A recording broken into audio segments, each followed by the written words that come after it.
Сәлеметсіңдер ме ақылды балапандар. Бүгінгі біздің өтетін сабағымыз қазақ тілі 45-ші сабақ. Алдымен каналға тіркеліп, лайк басып және комментарий қалдыруды ұмытпаңдар. Мен сендердің комментарияларыңды міндетті түрде қараймын. Және де алдын ала лайктарыңа рахмет. Мен оларды бағалаймын. Енді сабақтың тақырыбына келсек. Нәтижелі сабақ.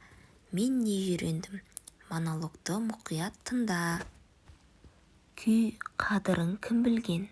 Тыңдадым, ұққан сияқтымын, бірақ көкірегіме құя алмадым. Домбыра қонбай қойды маған. Не істемеді дейсіз?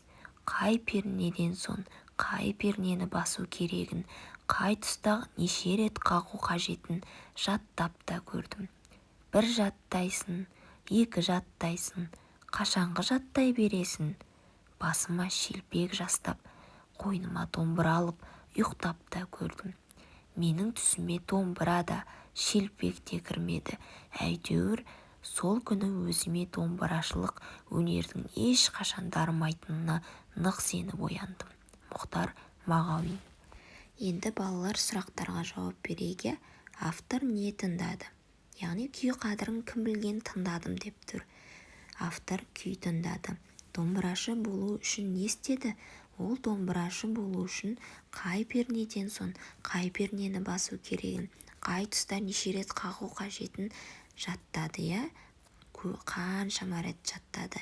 Қалай ойлайсың, ол домбырашылық өнерді таңдады ма? Таңдамаса неліктен таңдамады? Әрине домбырашылық өнерді бұл кісі таңдаған жоқ. Сен де дұрыс тапқан шығарсың деп үміттенемін. Себебі ол домбырашылық өнердің өзіне ешқашан дарымайтынына нық сенімді болды.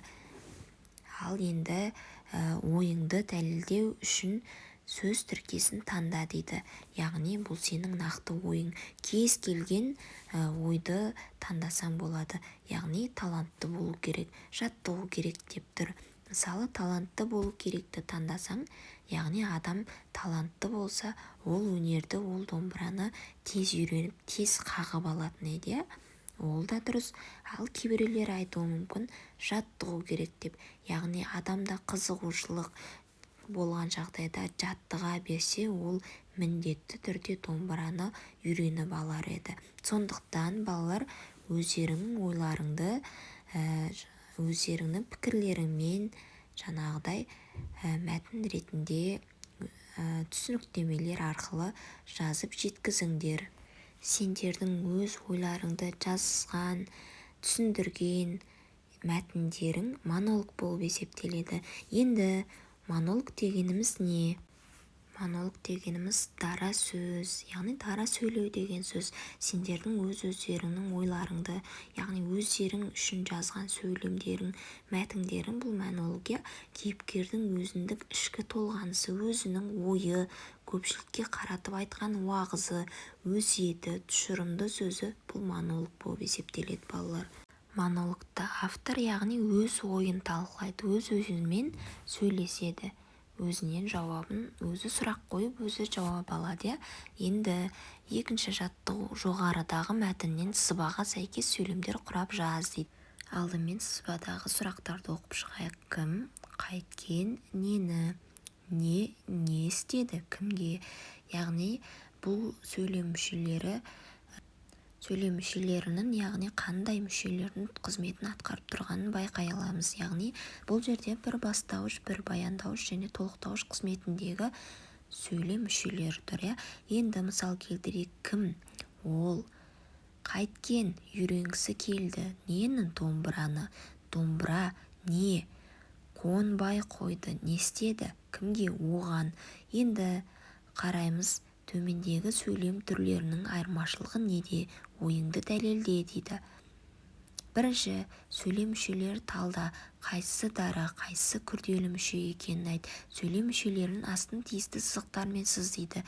Жаңағы айтып кеткеніміздей бізде кім бастауыш, қайткен баяндауыш және нені деген сұраққа жауап беретін сөз, ол толықтауыш қызметінде тұр. Дәптерлеріңе жазып алыңдар. Ал бізде бастауыш дара мүше, ал баяндауыш бізде күрделі мүше, яғни екі сөздің мағынасы атқаратын қызметі бір болып тұр. Енді төмендегі сөйлем түрлерінің айырмашылығы неде? Ойыңды дәлелде дейді. Жай сөйлем, құрмалас сөйлем дейді. Жай сөйлем мен құрмалас сөйлемнің анықтамаларын бір айтып өтейік. Яғни жай сөйлем дегеніміз бір немесе бірнеше сөз бен сөз тіркесінен құралып, тиянақты бір ғана ойды білдірсе, құрмалас сөйлем дегеніміз екі немесе бірнеше жай сөйлемнен құралып, күрделі ойды білдіреді.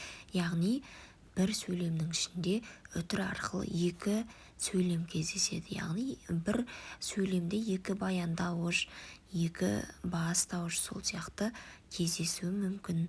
Енді келесі жаттығу, үшінші жаттығу бізде мәтіннен сызбаға сәйкес бірыңғай мүшелердің бар сөйлемді тап. Бұл мәтіндегі бір ғана, яғни дара бірыңғай мүшелері бар сөйлем, ол менің түсіме домбыра да шелпек те кірмейді деген сөз. Бұл жерде домбыра да шелпек те деген екеуі бір ғана сұраққа жауап беріп, бір ғана мүшенің қызметін атқарып тұр балалар. Бірыңғай мүшенің күрделі мүшеден өзгешелігі неде дейді. Анықтамалықтан сұраққа жауап болатын мәлімет жина дейді. Енді бізде байқасаңдар балалар, бірыңғай мүшеде бізде үтір арқылы екі сөз кездеседі.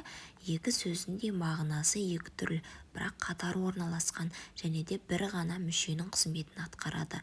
Ал күрделі мүше дегеніміз екі сөздің бір ғана мағына беруі. Яғни екі сөз бір ғана мүшеде тұрғанымен олар екеуі бірігіп, яғни екі сөздің де мағынасын өзгертіп, екеуі бірігіп бір ғана мағына білдіреді.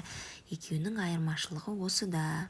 Енді бізде келесі жаттығу, мақаланы оқып, бөліктерін қалпына келтір. Қала орталығында орналасқан өлкетану мұражайы қазіргі заманның талабына сай безендірілген. Мұражайда өте көп тарихи жәдігер сақталған. Мұражай қызметкері әр жәдігердің ерекшелігіне тоқталып, қызық ақпараттар берді. Әсіресе алтын адам туралы ақпараты балаларды ерекше қызықтырды. Туған табиғатымызды, түрлі аң-құстың қатырылған бейнесін кәдімгі тірі аң-құстардан ажырату қиынға соқты. Үстіміздегі жылдың 19 қарашасында 4 А сынып оқушылары өлкетану мұражайына барды. Балалар мұражайдан көңілді қайтты. Әр қайсысы өз көргендерімен бөлісуге асықты. Мұражайға қашан кіммен барғаныңды, не көргеніңді айтып, мақала жаз дейді. Жазған мақалаңды сыныптастарыңа оқып бер. Яғни бұл мәтінде мәтін бізге, мақала бізге түсінікті болу үшін мәтінді дұрыстап сөйлемдерін орын-орнына қойып жазамыз. Яғни бірінші, үстіміздегі жылдың 19 қарашасында 4 А сынып оқушылары өлкетану мұражайына барды. Қала орталығында орналасқан өлкетану мұражайы қазіргі заманның талабына сай безендірілген. Мұражайда өте көп тарихи жәдігер сақталған. Туған табиғатымызды, түрлі аң-құстың қатырылған бейнесін кәдімгі тірі аң-құстардан ажырату қиынға соқты. Мұражай қызметкері әр жәдігердің ерекшелігіне тоқталып, қызық ақпараттар берді. Әсіресе алтын адам туралы ақпараты балаларды ерекше қызықтырды. Балалар мұражайдан көңілді қайтты. Әр қайсысы өз көргендерімен бөлісуге асықты. Осылай, яғни орналастырсақ кішкене түсініктірек және де рет-ретмен болады, балалар?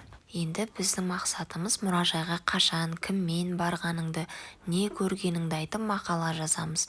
Осы мәтінге ұқсас және де өзіңнің барған мұражайыңда не нәрселер болды, және де қызметкерлер туралы, қандай аңдардың, құстардың, болмаса қандай жәдігерлерге куә болдың, солар туралы осы мәтінге ұқсатып, өз ойыңды білдіріп мақала жаз. Мұражай жайлы толығынан көргің келсе, YouTube арнасынан мұражай жайлы видеолар қарап, мұражайдың қандай болатынын көрсең болады, және соған қарап саған мақала жазу оңайырақ болады.